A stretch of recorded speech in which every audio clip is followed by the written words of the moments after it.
to get started as soon as the lights come back on. I did want to mention, a couple people have asked if the Steve Gordon camp is happening again. Yes, it is happening again. We signed on for another year's agreement down at Randolph-Macon College.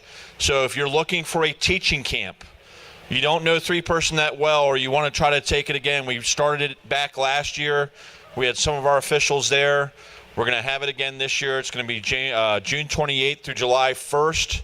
There will be 2 sessions. You can either come to the 28th, 29th, or you can come to the 30th and the 1st. And so it's a Friday, Saturday, or it's a Sunday, Monday. And it's all about teaching three-person. So if you're looking to get hired, don't come to that camp. That's not what that camp's for. It's to teach you and make sure that we have the right fundamentals when it comes to three-person. So as we're getting ready to get started, I do want to recognize a few officials who've had a pretty good off-season. For those that have been hired into Division II or Division III, I'm sorry, Division II or Division I, can you stand up? I know we have a couple that were here. All right, maybe oh, Ray Clark, okay, good. I do want to recognize, if many of you may have watched the Big Three tournament over the summertime, we had 3 of the 14 officials that were hired on this staff. And so, Dave McAndrew, are you here? He left, okay. David Posner, I think he just left. And Ian McClenny. So we had 3 of the 14 for that, which is a great accomplishment. Also, Ian McClenny was hired into 3 Division I leagues, as well as he's in the NBA grassroots program. So if you see Ian, congratulate him for his success. And we look forward to having more success for some of our officials. Nick Salcetti was hired into Division II. And so we're always looking to try to get people to advance, whether it be from JV to varsity or varsity to college, and college, moving your way up, so that we can come watch you referee a game one day. So this presentation is part of the second half of what we started this year. We got together and we said we wanted to have a presentation on getting ready physically and also getting ready mentally. How many of you saw the presentation that Sarah Walls did at TNT that night? And if you haven't seen it live, if you can go online, you should watch it. It was really good. Talks about what to eat before the game, how to get ready after the game, some of the things that you can do physically, if you got some tightness, how to work on it during the game, and just pay attention to those things. I think it's a great presentation. The second half of that is the mental side. We started talking to a sports psychologist, but he wanted to charge us, I think, $3,000 or $4,000 for 45 minutes of his time, so we said thanks. Instead, what we decided to do is we wanted to get Steve Gordon to do a presentation on this with his years of experience. We also reached out to some of the best college and NBA officials and gave them a list of questions and said, how would you handle this? Your partner just kicks a call. How do you handle that? You just made a terrible call. It brings the house down. You just had a technical foul. How do you handle adrenaline? So during this presentation, Steve's going to go through it. Adam and I are going to chip in on some of the case studies from some of the people that we talked to. And then we'll be able to answer any questions if there are any. So I'm going to turn it over to Steve Gordon.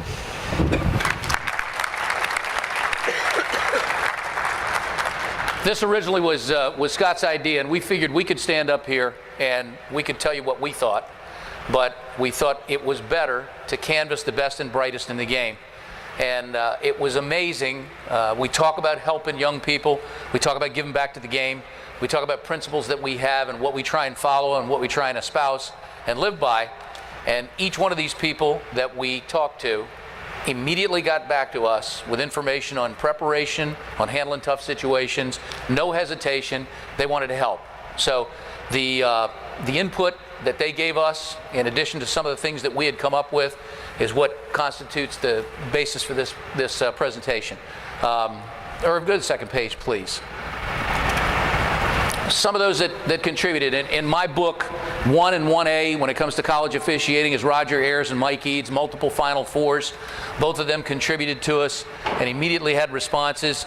Tim Comer, one of the bright young officials, one of those who, if patience is a virtue, Tim's one of the most virtuous people ever, because when I was working way back when, Tim was a terrific play caller and just never got the opportunity. He stayed with it, Now he's at the top of the ACC. He's working a great schedule, and deservedly so, but he gave us feedback as well. And at the top of the list are two people. Rick Hartzell just retired. I often say Rick is probably the best official never to work the Final Four. 4,000 games, 40 years of officiating experience. He came back, and I think you'll appreciate the things that he said. We put that towards the end because it talks about feelings, and it talks about people, and it talks about your relationships as much or more than anything related to what we do. And then we went to the best of the best last 12, 15 years. NBA Finals, Scott Foster gave us some feedback, and his relates more to schedule and the way that he does things in a regimented fashion to prepare himself for the games.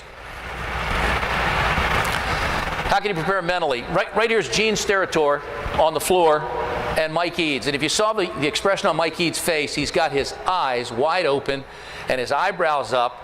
And I can only envision that Steratore, being a character that he is, he's now moved, of course, from the NFL field to the broadcast booth. Tough job for a guy, you know what I mean? And Steratore is just a character, but I can envision him, he's responding to him saying, no, Gene, I don't think that we can call pass interference on a lob pass in the lane here. I don't think they're going to accept that. But again, two great guys, two people that contribute before the game, preparing for matchups, seeking out responses and information from your peers, people that have had the games, people that have had the teams before. Try and prepare the best you can. Driving to the games. Right now, I just want everybody sitting where you are just to close your eyes. Just close your eyes. I want you to envision, as you did this morning, you're getting ready to go someplace. You get in the car. Close your eyes for 2 minutes. Center yourself. Block out everything and just make your mind a blank. That's the way we want to build. Open your eyes. That's the way we want to build from the standpoint of centering ourselves when we go to a game. We want to take away an argument that you may have had with the boss at work, maybe a coworker, somebody at home, significant other, spouse. You may have had an argument, something with your kids. The bottom line is we want to clear our minds and be prepared to put ourselves in the best possible situation. I always say, get your favorite music. Listen to your favorite music. I tend to stay away from the political talk and the sports talk. Get away from that. But whatever's soothing for you. It could be classic rock. It could be jazz. It could be classical music.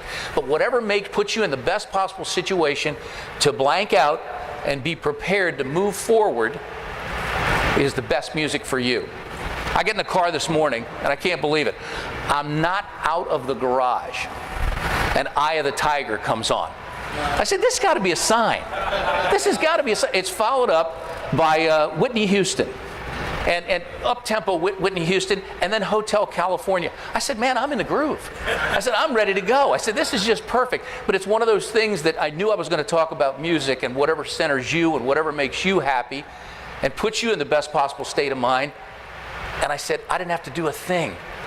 And I got what I was looking for. So that's great. But I think it's really important. Sets a professional tone. Absolutely, positively, know what people expect. And what they expect is what Mike Preston just talked about. They expect you to walk in the gym. They expect you to be professional. They expect you to do things the right way. And that's exactly what we want you to do and exactly what you should be doing on a nightly basis. Your locker room discussion. How do we set the tone for what we want to do? We want to socialize. We do want to socialize. But we also want to get to a point where we set it and make it businesslike. Let's go to the next one. You got quiet reflection time. You got focus time in terms of your pregame. On-court preparation we'll get to. The next slide is about Scott Foster and what he does. And you'll chuckle and you'll smile, and at the same time you'll understand that that's what works for him, and you need to have your own plan. How do we handle certain situations? When we talk about certain situations, we may be talking about matchups, might be talking about personalities. We may be talking about the coaches in a particular matchup, and there may have been issues or problems with those coaches in a previous game. We want to make sure we address that. Let's not ignore it. Let's talk about it. Rules. We want to have that great pregame. I got one of my favorite people here, Bill Thompson. I sometimes will sit outside the locker room, not let anybody know I'm there. and I listen to them socialize. When Bill's the referee, there's always that time where he pulls everybody together and he says, let's start the pregame. And when he does, it is for 20 minutes, all business. He looks for feedback. He looks for contributions from the other members of the crew.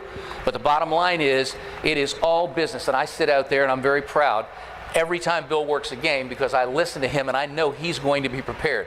Doesn't mean there's not going to be a problem. Doesn't mean he's not going to miss a call. Doesn't mean there may be something unusual that's going to happen in the game. And it might not, to his measure or anybody else's, be handled the best possible way. But I know that he and his crew are going to be prepared every time he goes out. Go ahead. Scott Foster's an amazing study.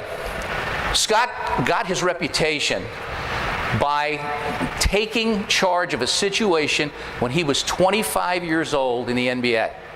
He had just been hired. The senior member of the crew missed a last-second play. And Scott came out from the baseline and said, we got to get this play right. And he did. And the supervisor, who was Darryl Garrett at the time, said, this kid's got moxie. He's got the courage of his convictions. And at 25 years old, he went out and told a senior member of the NBA, we missed that call, we got to look at it. They did, and they got it right. And since that time, Scott has been as good or better than anybody in the game, as evidenced by his work in the NBA Finals. He meets with his crew at lunch, and he goes over notes that he may have. It may be from a previous game, it might be from a previous night, it might be simply notes that he's gotten together. He takes a pregame nap in the afternoon. Before the tip, he comes into the locker room. At 1 hour, he gets stretched. At 48 minutes, he begins his pregame, and the pregame's over at 27 minutes. He then gives about 7 minutes of quiet time. They get ready to go on the floor. He stretches when he goes on the floor, and he observes everything that's going on. He observes the players. Now, Scott's going to do a presentation when we go to the floor before the game starts, and it's a terrific presentation. Scott does this every night. He observes what's going on. He sees whether there's any issues with the floor area and what's happening. He communicates with the players and the coaches. He's aware of everything that's going on around him. At 5:48, he gets the captains. 2:48, he stretches. And before the game, right before the game to the national anthem, he says a prayer for health, for the crews, and for success on that individual night. And it's so funny because that was a reflection of exactly what I did.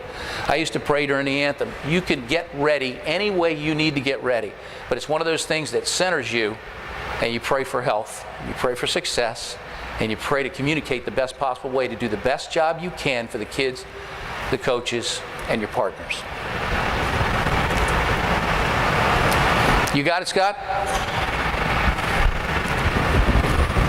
So I'm going to do the case study on Tim Comer. Tim Comer and I worked together a lot in the West Virginia Conference, and I asked him if he could answer some of these questions. And one of the things that he came across with is he has notes in his phone.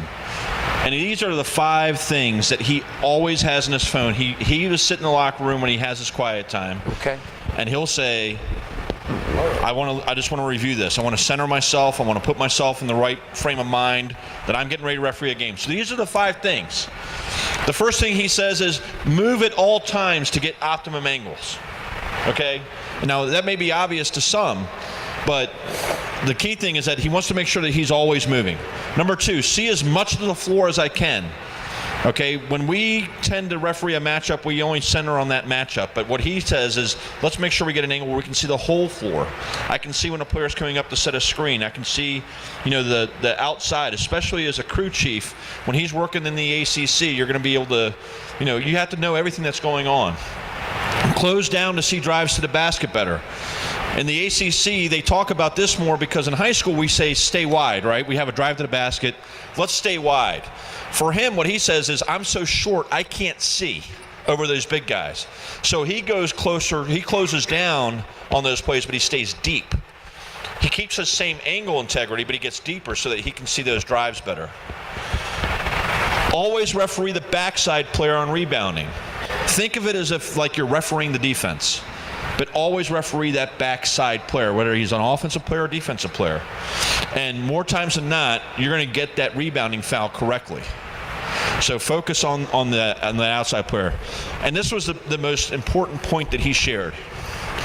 There is nothing more important for the next 2 hours than this game. I'm next. And I thought that was really telling. He gets into a frame of mind. It doesn't matter if he's got Duke and Carolina or if he's got NC State and South Carolina State. Doesn't matter. He's going to focus on that game because it's that important to him, his crew, the kids on the court. You can end up on SportsCenter just as easily doing NC State, South Carolina State as Duke and Carolina. As evidenced, he was on the game last year where the kid had cardiac arrest on the court, if you remember that game. Next slide. So one of the things we talk about is when we miss a call individually or if a crew member misses a call, how do we react to that? Okay, one thing is you got to remember we're always being watched. Okay, as soon as we walk on the court, they start picking us off. Oh, I remember this guy. Right? Now they're going to start paying attention to what we do during the pregame. They're always watching us. There's always somebody. An assistant coach, all right, you got this guy, I got this guy, and you got that guy, okay? And just remember, when we have plays, it's okay to disagree, okay? It's okay to disagree, but you got to be able to communicate with each other. It's more important to communicate that in private than it is to go on the court and, have an outburst. Like if Steve has a call, I'm not going to sit there and go. Even though I've seen him do it before. Facial expressions. Jerry Caruso's not here to protect himself because he went to work at Wakefield, but we went and we're doing evaluations down at Wakefield a couple weeks ago, and Jerry had a call, and we could tell he didn't like it. As soon as he hit the whistle, he was like,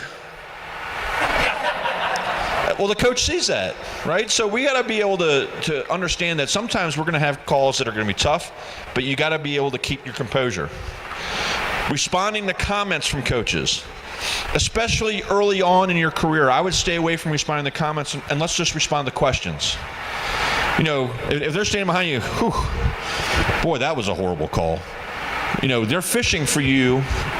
Now you can acknowledge them. I heard you, coach. But you don't need to turn around and have a rules clinic with them, okay, as the ball's going up the court. Maintain calm in the midst of the storm. Okay, now you're going to see something later that Roger Ayers shares that I think is amazing, okay? And it's a really good thought process.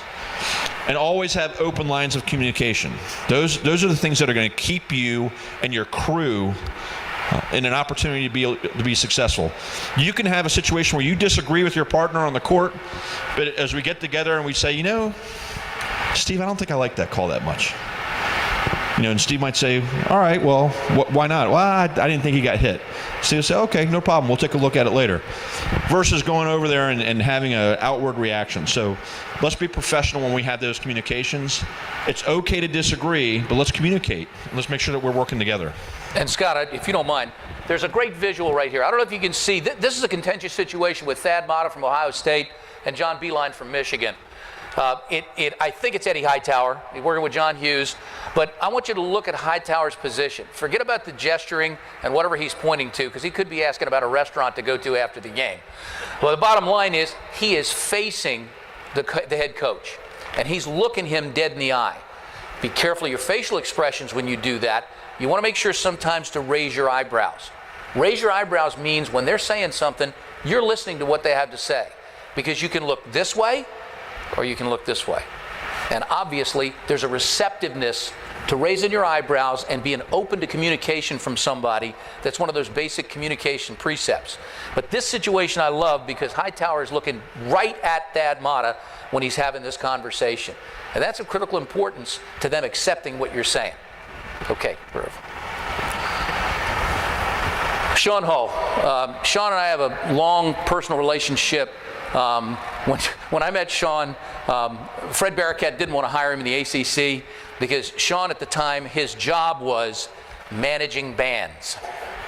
And Fred looked at the professionalism that people projected, what they did in their regular jobs as opposed to officiating, and said, this guy's not serious about what he's doing.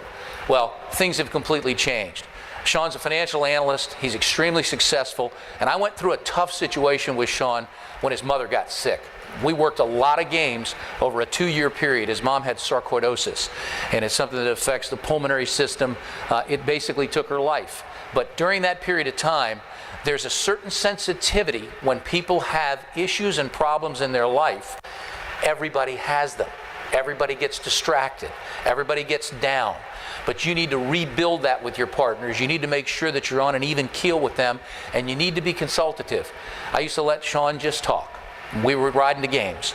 And the bottom line is, the other night, we met for Stan Rote's 80th birthday party, and he took three separate officials aside and thanked them for what they had done at an early time in his career to be mentors and exemplars for him in the game of basketball. I sat back and said to myself, that's the type of stuff you don't ever put a price on. Helping people and giving back to the game is what's of critical importance. And look at him now. An extremely successful businessman. He set up a foundation for his mom because he promised her he was going to try and find a cure for sarcoidosis. This is the 20th year that he's held a golf tournament and has contributions that are made every day. He's an affiliate. He's on the board of directors at Johns Hopkins University. He's a terrific person. Related to the game, he says, we want everybody to get together and have input. That could be in the pregame or it could be on the floor. But we want everybody on an even keel, and we want everybody to feel it's a part of the group. We've got to prepare for how we're going to handle tough situations during the pregame. Might be rules, might be different situations, might be matchups. Dead ball situations in the pregame so we can benefit and discuss. Again, comprehensive pregame and covering those situations that happen every night so we're all on the same page. Junior member of the crew, one of my favorite comments is, in a game administration situation, you're working with Mike Preston, you're working with Bill Thompson, you're working with Scott, Adam Brick. Defer in tough game management situations. We got an issue at the table. Go ahead and let them handle that. But do not defer with the whistle. Everybody gets paid the same. We're all on an even keel. You make the calls that you see. And believe me, we'll all benefit when you step up and make those calls. So don't defer with a whistle, simply defer in game management situations. That's as comprehensive a summary as you could have. Strength, partnership, and execution will allow for success in tough situations. Great comments from Sean. Is this me? Okay. Making the tough call and negative response. You can see that friendly countenance of Coach Calipari. And you know something? That early in his career, that was nice. I had a very difficult situation when he was at UMass, Atlantic 10. I was up at Penn State and called 2 technical fouls in almost rapid succession with him because he was, in anyone's description, a crazy man. And early on in his career, he's gotten a heck of a lot better. I mean, you know, he's at Kentucky. He's making $7.5, $8 million a year. I would say things are pretty good at home. But bottom line is, he was trying to get there in this situation, and he was impossible to deal with. But the tough situation, the tough call, and negative responses, you have to love the booze. When you go someplace, you got to understand that there's only 3 people in the gym who don't care who wins, and that's you and your partners. That's a tremendous responsibility, but it's also an awesome responsibility to have. The bottom line is you are in charge, and you've got control of the game. Everybody's blood gets pumping when you call a technical foul. Certainly everybody's blood gets pumping when you have an ejection. The key is you need to talk to yourself. And this self-talk will be a theme. You'll hear this 2 or 3 times. But you got to talk to yourself and understand, if you make a call, if you question the technical or you question the ejection, you got to pull yourself back, go to your partners, communicate, and you got to make sure that what you do is get yourself recentered and focus on the next play. That's an easier thing said than done. No question about it, but you have to do it.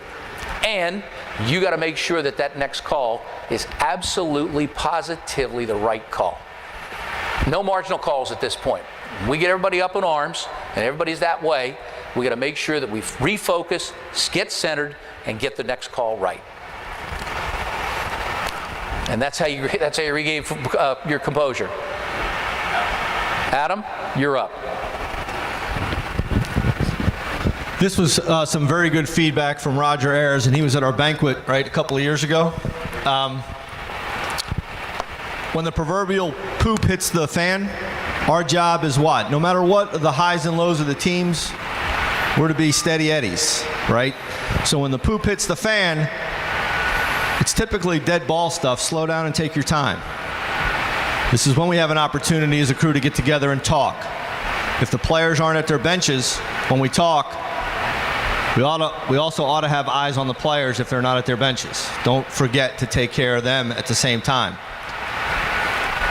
We're going to listen more than talking with coaches. I know that's hard to believe coming from me, but we're going to listen more. Coaches want the opportunity to know that we have heard what they had to say. I was just out in the hallway talking to Mike and Dermia when we broke, and that's all they look for. Have we heard what they had to say? And that can be, again, nod of a head. Steve, great with the facial expressions. Breathe, breathe, breathe, right? How many of you in your life played baseball, softball, basketball? Has anybody not made a mistake playing a sport? What's your coach always tell you? Next what? Steve said it, next play. Anybody pitched and plunked a kid? You don't want to plunk the next kid. You got to have the pitcher's mentality. I coached my son's Little League team. I have this kid that's a great pitcher on my team. We played a game 2 weeks ago.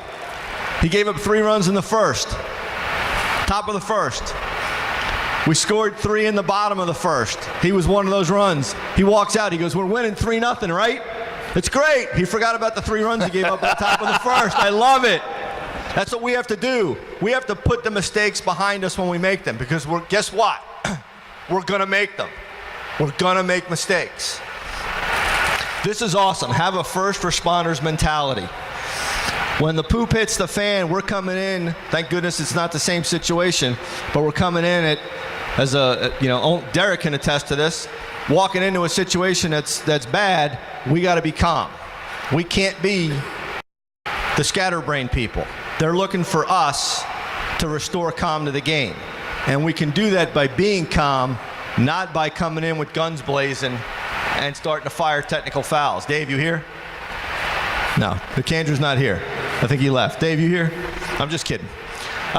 Self-talk provides a calm of understanding of game situations. I mean, I self-talk all the time. As simple as it's blue ball, especially when the game starts, knowing who's on offense, who's on defense. I talk to myself the whole game because nobody else will talk to me. Would you want to talk to me? Self-talk the whole game. Exactly. Felker doesn't want to talk to me.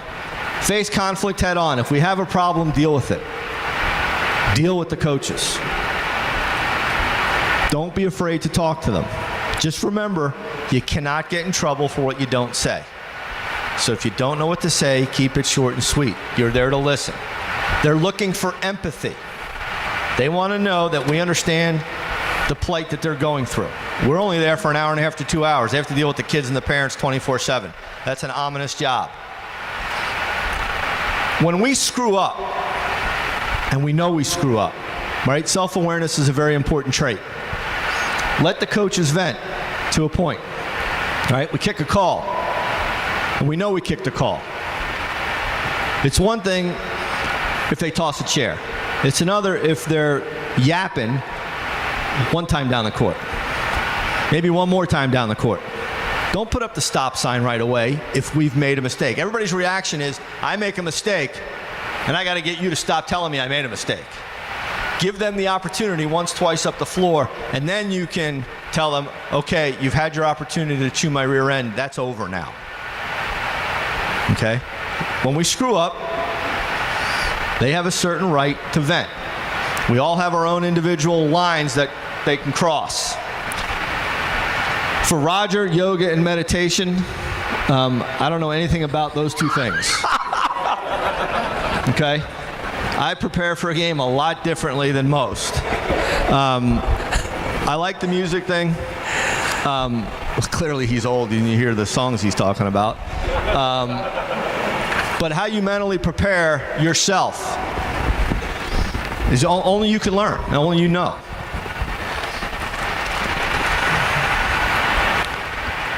understanding perception and balance. And there's Sean, and this is one of the great guys in college basketball. You won't meet a greater person than Mike Bray. Outstanding individual. I knew him when he was back at Delaware. The makeup call, right? We kick one on the other end. The perception that we have the makeup call. What did Steve say? After we kick a call, what's the most important thing? Make sure you get the next one right. Right? We want to get the calls right. We have a mutual friend, may he rest in peace, Artie McDonald. Taught me a lot when I first started refereeing, and he said the following to me, and I'll try not to, and I'll clean it up. Call the obvious, keep your mouth shut, and when the whistle blows, go get the effing ball. That, and when you think about it, it makes a lot of sense. Same thing here. We kick a call, get yourself back, get your partner back in play, make sure we get the next play right. Okay? Consistency, communication. Don't leave your common sense at the door. Okay? Fouls are 8-1, how to handle. I'll tell you one way not to handle them, because this is what I did one time. Very similar situation. It might have been 7-1. Another great college coach, Steve Donahue. Can't ask for a nicer guy. This is when he was at Cornell. Games at Lafayette. 8-1 in Cornell's favor. What are we all thinking? White's got 8, red's got 1. What's going through our heads? Find a foul on red, right? Find a foul on red, find a foul on red. Ooh, I found one, all right.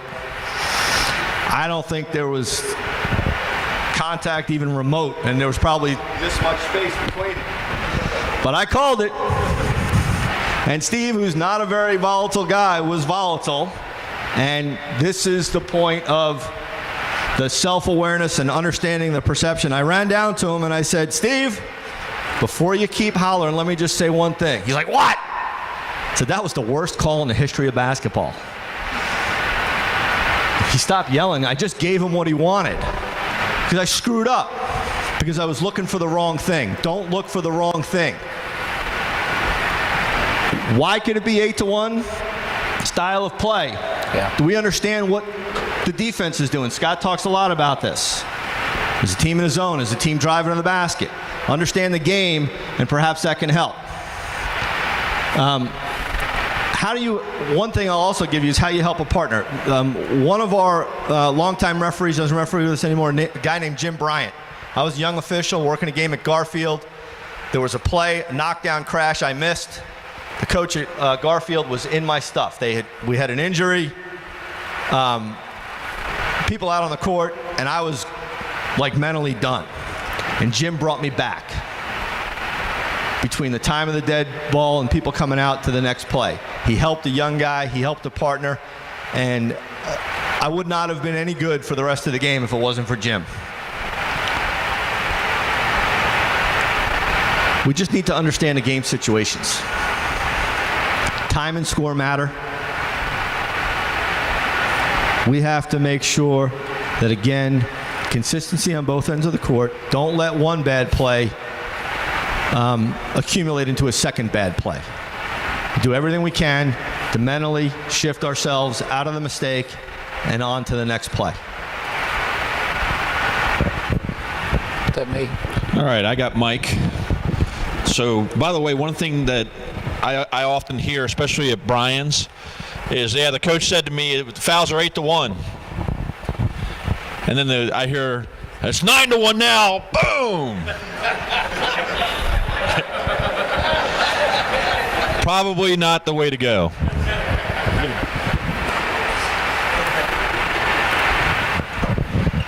So, perception is really, an important piece to it, but you got to make sure that you're staying on top of things. Is this one not working either? I think we turned it off.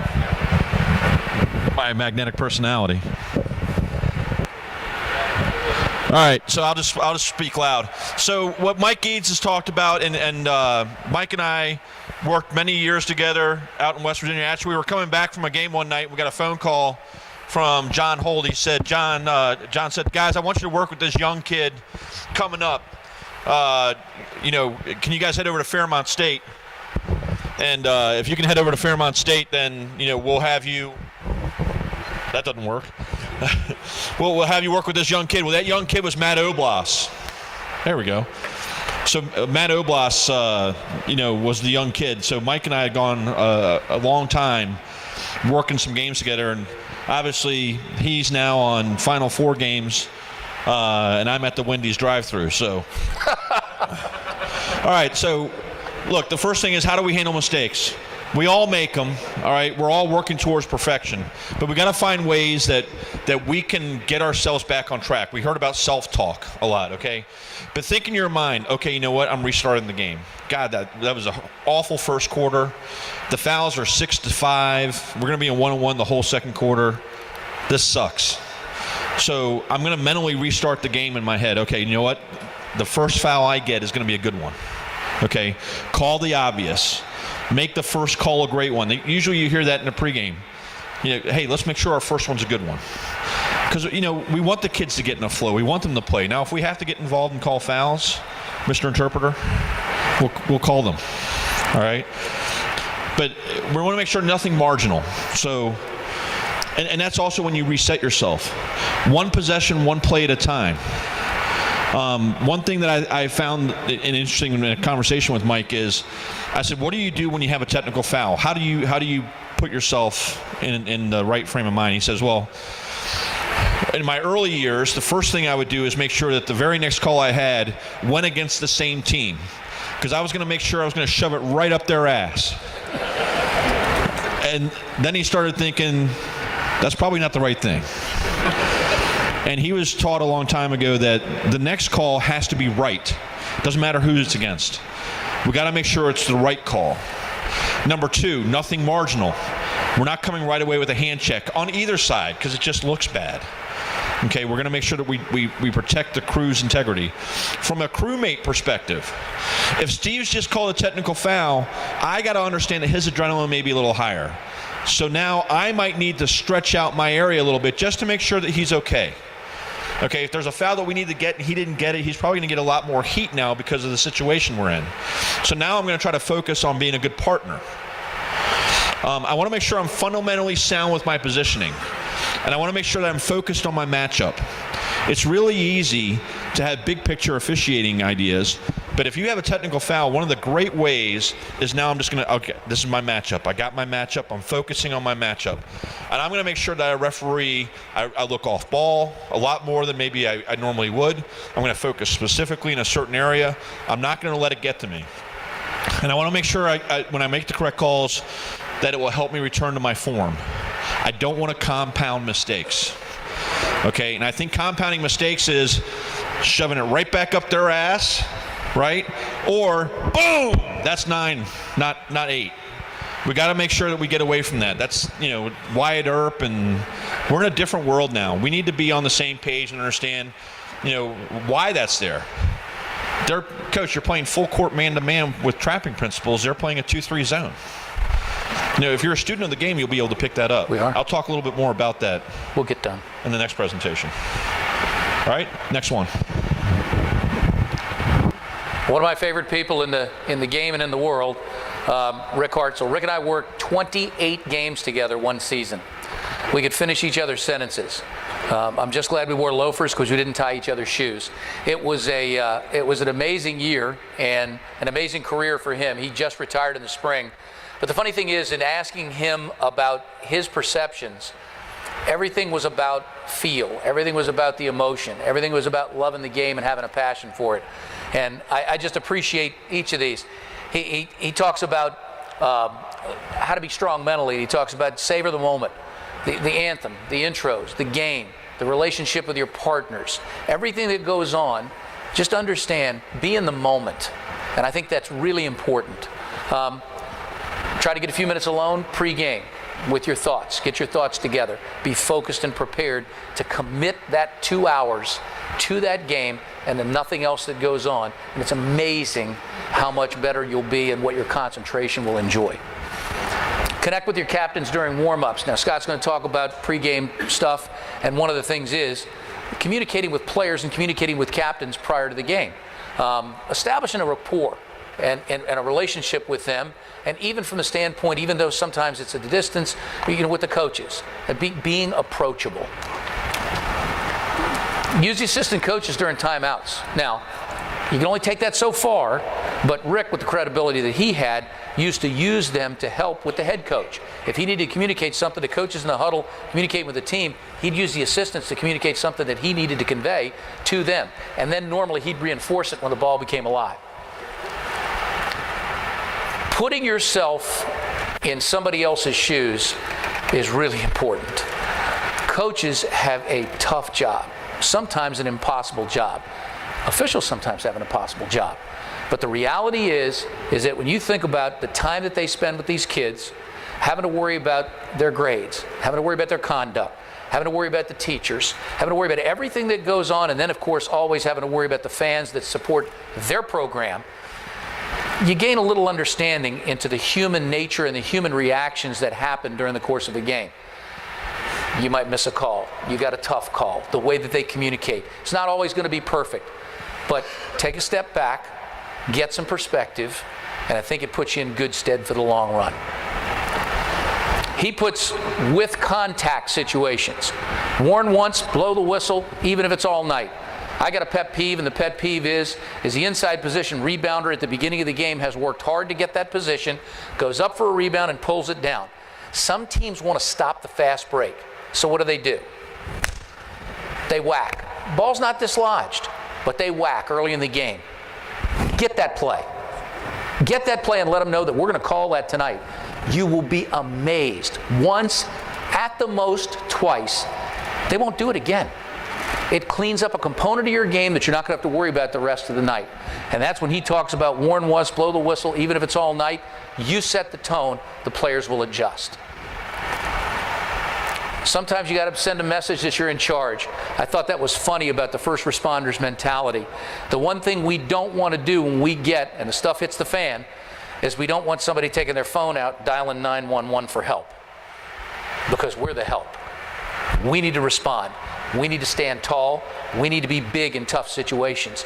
Even if somebody else is executing what they've got with the coach, what's going on with the coaches, and is talking to them, we need to show big, and we need to let them know that we're supporting our crew member in this situation. A little bit of a summary, real quick. Get alone time. Center your thoughts. You close your eyes when you get in the car, put the right music on, separate yourself from the day and be ready to go. Your focus and concentration is of critical importance for that 2 hours. Consistency.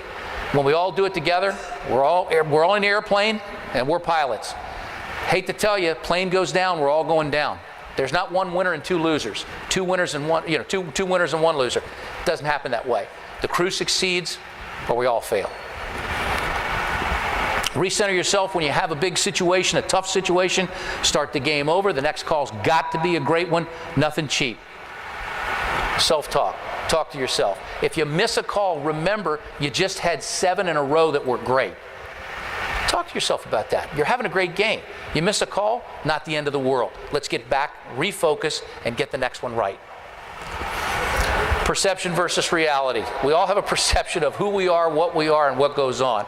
The reality may be different, but bottom line is that we need to apply ourselves and be consistent in what we do, and people will be happy with the professionalism you bring on a nightly basis. Meet conflict head on. We talked about the first responders mentality. And above all, love the game. Enjoy the moment. We're doing something that a lot of people would love to be able to do. So appreciate what you have the opportunity to do. Appreciate the chance that you have to officiate. And bottom line is, don't forget to smile. Let me give you one thing to leave with. If you need any further inspiration or motivation, it's funny, but sometimes we look past this. It might be your spouse, your better half. Might be your mom or dad, if you're fortunate enough to still have them. Might be your kids, might be your brother or sister, might be somebody at work, somebody that's an example for you. But the bottom line is, how many people have kids? When you go home, look in the eyes of your children. See what you mean to them. Think about what you mean to them and the responsibility that you have with them. And if that doesn't make you want to do better on a daily basis, then there's something wrong. Let's get started the right way. Don't get surprised on the first play of the game, and have a great season. Thank you, guys.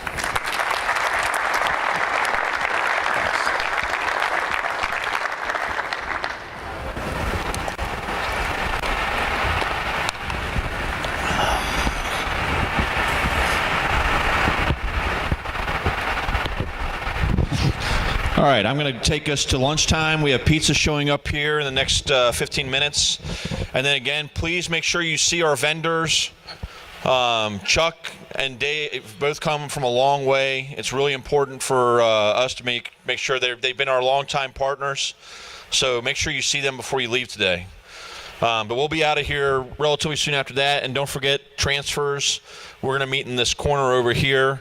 And it won't be long because I got a 2:30 game with Tommy down at Wakefield. So let's rotate like crazy, by the way, and piss them off. All right. All right, so I wanted to do this presentation. I did this a couple of years ago at TNT, and it received some positive reviews, so I thought it'd be a good time to bring it out again. So let's go ahead and start it. You know, when we talk about pregame, what does it mean to you? All right, well, it usually means we're preparing in the locker room, okay? The crew chief gets the crew mentally focused, kind of like what we talked about Bill, saying, all right, guys, it's time to get focused. We go over the rule changes, we share information, maybe the history of the schools. Hey, I just had this team a couple weeks ago. They started putting a 1-3-1 press in. Let's work together and talk. Let's stretch, get physically ready. Make sure that those of us that have hair, do all that spray gel stuff you need to do. Those of us that don't, we just sit there and laugh at you.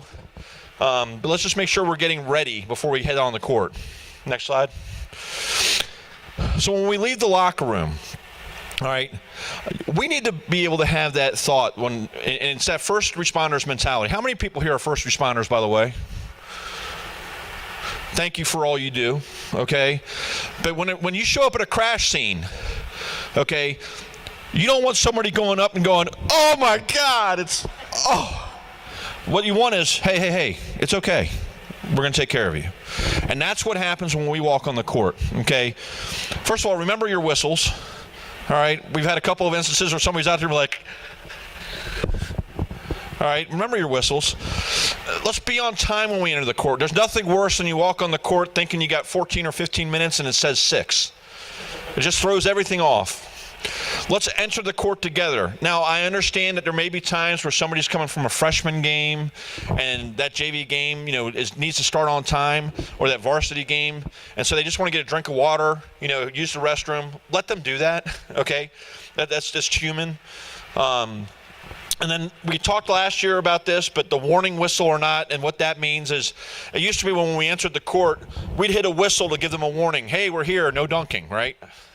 Well, in talking to the VHSL office and Joyce, she doesn't want us doing that, because if we're doing that, then our teams go down, and Tony Bentley brought this up at the coaches roundtable 3 years ago. He went to do a game in another jurisdiction, and he's like, they didn't blow the whistle when they came on the court, and we got a technical foul. So we got to be consistent across the state. So I'm requesting that you don't do the warning whistle. And to the coaches, if there's anybody still here, that's why you have 7 assistants. Get one of them to watch when we come on the court. It's not that difficult, okay? But if we're going to start throwing that rule out, what other rules are we going to throw out that day? All right, go ahead. So what have we been taught? Well, we walk on the court, we count the players. Adam, I got 12. It's really 13, just to see if he's counting. I'm making sure nobody's pregame dunking. We're getting the captains at 12. I'll get the book at 10. We'll go meet the coaches at 2, starting that, in the lineups, national anthems, we run to our spots. Yay. That's what we usually think. That's what it says in the manual. This is the outline in the manual. It doesn't tell us any of the other things we should be doing. And if you look at the positioning here, like even this one here in the lower left corner, the pregame positions came right out of the manual. We're all standing together. Just like our 3 heroes in the picture in the middle, they're just hanging out talking. At least over here on the IBO one, they have the 2 persons separated out, so you have a little bit more space. Go ahead. But what are we really focused on? If we're just standing together talking, are we really focused on the game at hand? Okay, are we doing what we need to be doing? Are we working, or are we just waiting? So look, I like talking just as much as everybody else does. But when we enter the court, we have a job to do. And remember that we're on center stage. Remember what I said earlier. When we walk on court, they know it. They see, oh, I remember this guy. Oh, this is the guy that called the technical foul because the coach said 8-1 and he went 9. Next one. What else could we be doing than this? And by the way, if I'm a supervisor or officials, if this is happening for more than 10 seconds, I'm not really excited about this because it just shows a lack of professionalism. So besides counting and watching pre-game dunking, do we want to be in the right positions? All right, 2-person or U1, U2, know where our positions are. I would say this. I like to get myself into the position of a C or a T, and I'll do both. I'll start during the layup line in the T, and I'll start working on making myself get sideline oriented. I get wider as they go in for the layup. I'm just taking a step, just trying to get my mind and my eyes right. Up, kid's going up, taking a step. Then I'll move down to the C for when they take the jump shots. So I'll be in a center position. Kid's coming over to take his jump shot. Step down, make sure he's behind the line. I'm not doing this, by the way, okay? I'm not out there. I'm just getting my mind right. My hands are in my pockets, taking a step, okay? I'm getting my mind right, my visual sight lines. I'm putting some repetition in my head, okay? I'm working on my angles. I'm just moving a little bit. And by the way, it also keeps you going. By the way, I'm also checking out, do we have wires above the basket? Is there a light out in the clock? Especially when we get under a minute. When we go to 59.9 and you got tenths of a second, that can matter. Hey Adam, I don't know if you noticed this, but 0.7 actually looks like 0.1 because it doesn't have that top part. So now we can start paying attention to it a little bit more. So I'm paying attention to all the court and equipment, the clock, the lines, and by the way, if we're ever in a pregame and you're the crew chief, don't ever do this. Okay, guys, black line all the way around. I think we know, okay? Now, if it's a volleyball court and they have lines everywhere, okay, I get it. If it's a neutral court and there's a Christmas tournament and something's goofy, I get it. But, they're not even listening to you anyway, so why say that? Good? So what do you do at the captain's meeting? Well, one of the things is you got to find out when you want to get together. Now, I like to go before I do the book. And the reason why is I like to put the player's number with an asterisk that is the speaking captain. I just want to know. Now, you can do it whenever you want, right when we get out there, right before we go meet the coaches, whatever you want to do. But I would say I like to go over at 12 minutes because if something goofy happens, I can fix it before. Well, we don't have the other coach's lineup. Coach, do you have your lineup? Yeah, I have it on this piece of paper. I just haven't put the book. Can you give them that? Because then you're covered. Gives them the lineup, we're good. Okay? I can get over there. I can fix that before anything else happens. When we're speaking to captains, what do you say? How long should it be? Again, for the most part, they're not listening to you. Mine is short and sweet. You're the captains for a reason. If I come to you, it's so you can fix something so I don't. You guys have any questions? Do my partners have anything to add? By the way, don't ever have anything to add. Especially some of you. I'm not going to name anybody that's in here, but we got to make sure, because they're not listening to us. All right? But we want to make sure that they know that we understand them, we talk to them respectfully. We don't get in there and curse at them. All right, none of you sons of bitches are going to mess my game. What the heck is going on here? All right, just be professional and talk to them the way that you would want them to talk to you. All right, don't be cute. Be short and succinct, and one person speaks. One person. Just let the crew chief do their thing. No. The question was, do you have them face their basket? No. It's not football. Right. Am I right, Mike? There's nothing in the manual that tells them they have to face their basket. So, yeah. I don't know what it is. Sometimes football, it's that, and, well, coach, he only had 1 foot in. Yeah, in basketball, that's okay, right? He only had 1 foot in when he called timeout. Yeah, well, okay. He can still have timeout. But one person speaks. Good. So this is probably the key to this whole presentation. What can we learn during the warm-ups instead of being the heroes talking at midcourt? Well, sometimes the teams will run their offense. They'll get their plays going. You can actually follow and see what to do. Oh, okay, big man comes up. There's the backdoor cut. Oh, there's the screen that I need to watch. Putting this all in my head. How do they run their offense? When they split into groups, you have the big man over here, the guards are dribbling, and then you have the stretchers by midcourt, okay? First of all, if they're near midcourt, make sure they're not too close to midcourt. We don't want them at the division line, okay? Because the end of the other team's layup line, somebody steps on somebody, now it's just stupid. Get them away, especially away from the center circle. Are the players fundamentally sound? Is that big kid that gets the ball, when he takes that drop step, is he bouncing the ball correctly, or is he traveling first? Is the kid that catches the ball on the wing catching it and then hopping before they shoot? Are they right-handed or left-handed? Why is that important? It's a different strike zone. So if I'm the center official and I have a left-handed shooter, it's going to depend on where I'm at. I might want to go higher than I might want to go lower because I want to make sure I see the strike zone. Okay, I'm going to put myself in position to be ready mentally. Oh, I know what's happening here. 3 years ago, Centerville at SEP had 5 left-handed shooters. We brought the crew off the court. We said, you notice anything different about blue than the other team? They're up 4. Yeah, okay. Coach is kind of a jerk. Okay. Did anybody notice that they have 5 left-handed shooters? And they're all 3-point shooters? No. So be mentally a student of the game and be ready for that kind of thing. How do they interact with each other? This will tell you a lot about who the leaders on the team are. All right? You'll see a kid miss a layup and some kid in the back line goes, man, he sucks. Oh, okay, there's my problem child. All right? Or you see somebody go, hey, let's start this line, start this drill, and they all fall in line. Oh, okay, there's my leader. He may not even be my speaking captain. He just may be my leader. Next. Again, left-handed or right-handed player. That will really help you with strike zone refereeing. Okay? How the guards handle the ball. Are they turning it over too much? Are they resting it? Watch the big men in their post moves. Who are the shooters? I might swing by Irv and go, Irv, 22 down here hasn't missed. Now, 22 might not play, but he hasn't missed for the last 4 minutes. Does anyone have a hitch on their free throws? Why is that important? Because you might have a lane violation. So if the kid takes a hitch and then he goes up and shoots, you might say to yourself, this kid has a hitch. Adam, 45 has a hitch when he does his free throws. Now we might know we could have a situation where there might be a free throw lane violation. And then again, who are the problem children? Okay?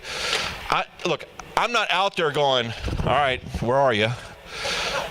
They'll eventually show themselves. But I know if I find a problem child, I know who I can go to. Okay, I know for years I could go at Hayfield, I could go to Brian Cobbs. Hey, Brian, you got 15 tonight? Got him, no worries. All right, at Lake Braddock, I can go to Quentin. Hey, Quentin, you gonna take care of him for me tonight? No problem. You got to know who the players are, who the captains are, and then if there's a kid that's going to be a little bit emotionally out of control, maybe it's a big, rivalry game, they get interacted with the crowd, you got to try to nip them in the bud early before it ends up getting worse. So other areas to consider when they enter the court. Remember, they can't split and one group run on this side and one group run around their opponents on the other side. Okay? Nip that in the bud. Be there and be ready for it. The team's crossing. Okay, when we go over and shake the coach's hands, somebody, if you hear that 1-minute horn, stop what you're doing and just back out in the middle and make sure that they know you're there. You can go back over and shake the coach's hands in a minute.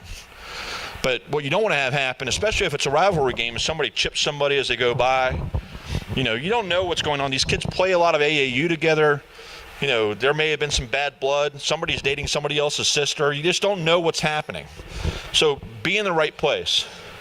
The center circle, I don't know what it is about this piece of real estate that everybody wants. But if they do this, it's a technical foul. Okay, so let's try to make sure that if we see them start going, whoa, you can't do that down here. Okay? Crowd control. If you notice that the crowd is getting out of hand, especially during warm-ups, you hear some cursing going on while your back is to the crowd. Game manager. You don't need to go, hey, we're not having that. No. Get the athletic director. Get the DSA. Get whoever the person is that's responsible. If there's a resource officer in uniform, grab them. Hey, I have an issue with these fans over here. They're cursing at the other team. I'm letting you know so you can take care of it. And it's on them. Trading places. I'm going to give this little nugget to Marvin. Marvin came up with this a few years ago. We were getting ready for a regional playoff game, and he said, about halfway through the warm-ups, why don't the U1 and the U2 switch so that you can go see what the other team's doing? I sat there and I go, why have we never thought about that? Why don't we switch? Okay, I've got 4 left-handed shooters down here. I've kind of got to know their offense.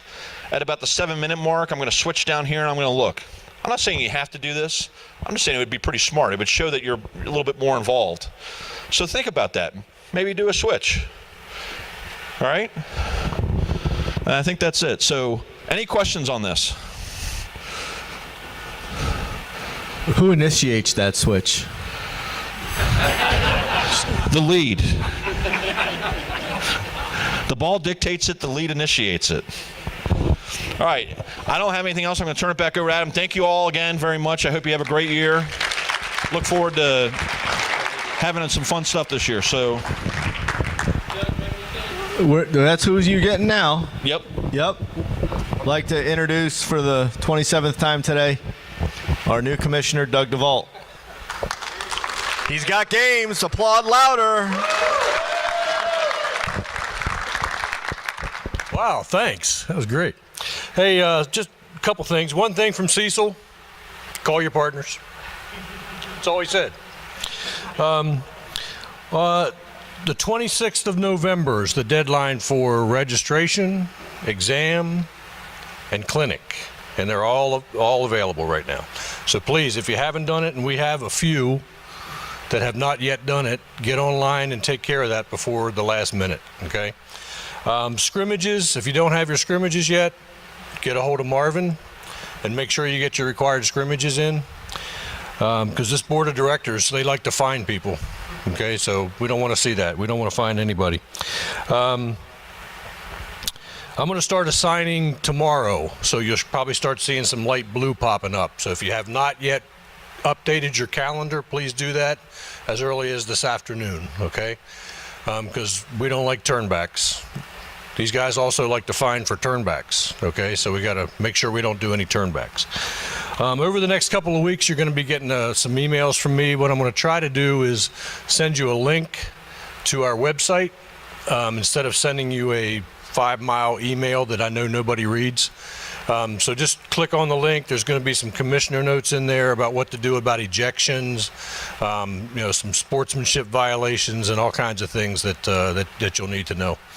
But that's about all I have. Anybody have any questions about anything? Yep.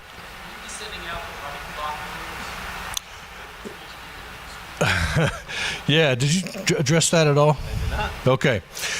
So we attended a DSA meeting a few weeks ago, and they had all the DSAs from the schools in there, and they were talking about this 30-point rule in the running clock.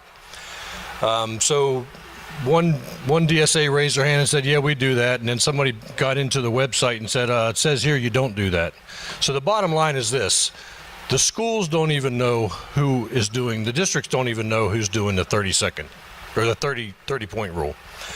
So apparently they're going to put something in the books at every site of whether or not they do it. So make sure you check the table to see if it's in the official scorebook of whether they use the 30-point running clock rule, okay? As it stands now, if they don't know they do it, we sure have no idea whether they do it, okay? And it's done by district. So I hope they all do it, personally. Anybody else? Yep. Hold on one sec. Hold on. Just to add to that pay particular attention to that in the early season when we have non-district games. You may have a team coming from one district that doesn't do it, going to a team that does. You want to make sure both teams are on the same page before the game starts. Curtis. On sports, but so that You say have fights been an issue? You mentioned about how fights become a big issue, how that important. So how do you handle that? Well, I mean, if you were to ask Adam and probably most seasoned officials around here, you handle it before it starts. Okay, you should be able as an official to make sure to keep an eye on things and just, I mean, you guys, you watch TV, you can watch a game on TV, you can see players getting at each other, right? So try to head it off if you can. I mean, obviously there are fight procedures in the book. So read the rule book and see how you're supposed to handle the fight. Okay, I don't want to really go through it here. Anybody else? Anybody here not have their scrimmages yet? Just out of curiosity? Yeah, I saw that. It's like Flipper over there. We're not asking you to pay the bill. Yet. That's all I got. Thanks. Thanks, Doug. So, I realize I'm the only thing now standing between you and pizza, so I'm going to be quick. We do need those fines this year. If you don't do scrimmages, you don't do turnbacks, we can pay for the sports psychologist to come in here next year. So those of you that choose to be fined, that's great. We'll use that as a budget. Scott alluded to it. One of the conversations we had with the DSAs was when you go to a game site, just find out who the game manager is that night. If you have a problem that's outside the lines of the game, bring it to his or her attention. That's what they're there to deal with. The other thing I would say, and I've had experience being on the school administrative side, as administrators, they're not officials' games, they're our games, right? So they're not your games to make decisions.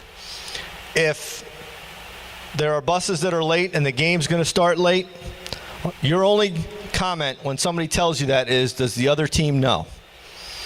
And if not, can we inform them? It's not, this game's supposed to start at 7:30, it's going to start at 7:30, or I'm not doing it. That's not the appropriate response, right? They're our clients. They're the customers. The other thing is when Scott was talking about, walking around, understanding the lines and looking at the gym, when you walk and you start looking at baskets that are hanging, you start making athletic directors nervous. Because those baskets have been hanging there for 50 years and they're going to hang for 50 more. So don't start saying that we're not going to play a game because it looks a little crooked. Now, if you've got a safety issue, it's a different story. So just be careful with what you do when it comes to game equipment and the game conditions. As you've probably heard, we did a lot of change in our meeting structure this year. We did 4 in October. Those were well attended. Those were well run by Scott and Irv and Mike. We will have another meeting sometime, what did we say, February? To get ready for the postseason, so that during the season we can concentrate on working games, because there are no really off nights anymore with the number of games that we have. A reminder, this does not count as your National Federation of High School Clinic. You still need to go online and watch it. I watched it last night on Whistle. It's about 24, 25 minutes. It's not bad. Once again, I want to thank Fairfax High School and Coach Barbie for hosting us. The work that Scott and Mike and Irv and Steve Gordon and Marvin put into this, they've done a lot of work, a lot of prep. So again, thank you guys for doing that. We really do appreciate it. And also to Tom Dolan for coming in here and giving us a nice talk about coaches and officials. If you're a transfer official new this year, please, before lunch, come down in this corner to meet with Scott and Doug real quick. We're getting ready to go to lunch. What you do is down out that door and around to the concession stand. And if you don't have any money, don't worry about it. It's on Paul. I hope everybody has a great season. Oh, question. They ran out of the forms, the annual forms on the table. Are they on the website? Yes. So the huddle forms are posted on the website right now. I don't know if they're digital. Is Tim still here? Are they digital, Tim? Do you know? They can fill them out online. This is the form, the annual form. The ethics and huddle. So no, they are not. So if we can make them digital, we will. But since they are not, right now, if you would just go up, download them, sign them, scan them, and email them, that will work just fine. Okay? And then, no, they are on the CBOA webpage. Tim Smith, Tim, stand up, please, is our new web page director. If you don't know, tim.taylor.smith@gmail.com. If you have anything about the web page you want to know or need to get into the web page, Before anyone call to send an email update about the website this coming week, there's a lot of people that still don't have access to the website for the coming season, so we'll be correcting that over the course of the week and then everyone else. Any other? Yeah. There's plenty of candy and reading material at the table. Any questions? Yeah, Brian. Comment, would people put their picture on Arbiter so you have the slightest clue as to who your partner? That would be helpful. Brian asked if you'd put your picture on Arbiter so we know who you are. Some of it. I'll bring you that. Yes. Any other questions? Have a great season. Go eat some lunch. Go out that door. And don't forget to buy stuff.